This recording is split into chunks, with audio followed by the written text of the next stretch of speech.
We're going to try to focus a little bit more on talent data. I think that there's a process component associated with it and not just the job description component associated with it, because people are developing skills as they do work and interact in the processes that make up the organization, let's say. And if we're able to figure out how to identify what skills are needed in the work that gets done, then we can measure that and we can train people on that and we could report on it because we're building up the competencies, so to speak. We'll need to get a little creative in doing that though, because if you look at those categories, L&D is not one of them, which forces us or helps us to use the perspective of a results orientation. We tend to be very process focused, and when we talk about the learning organization, it's about the process and the value. And if in terms of the reporting, we need to be looking at the results and what is it that we're doing our L&D on. We, through history, I've worked for not-for-profits most of my career.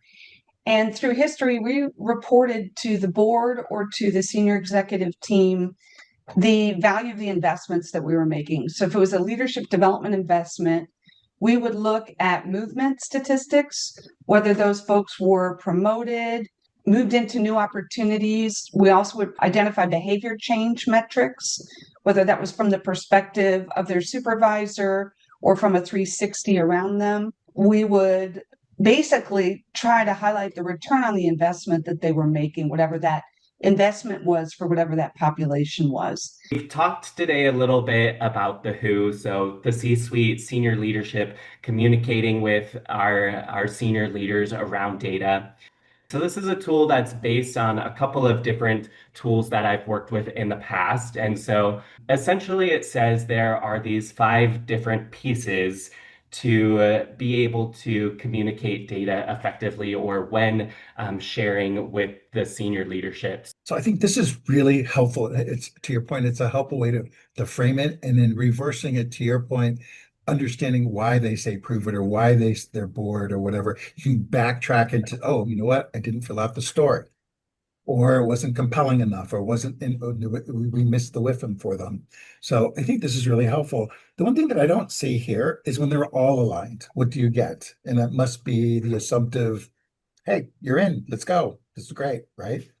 Right. I think it's kind of cyclical. As someone who had to build strategy for four CEOs within a 2-year period, I was always kind of going back and getting that business alignment and shifting the story a little bit, updating data, just because, as things change, I think it's a great tool to use to kind of check in and make sure that you're still, on point for what you need to be doing.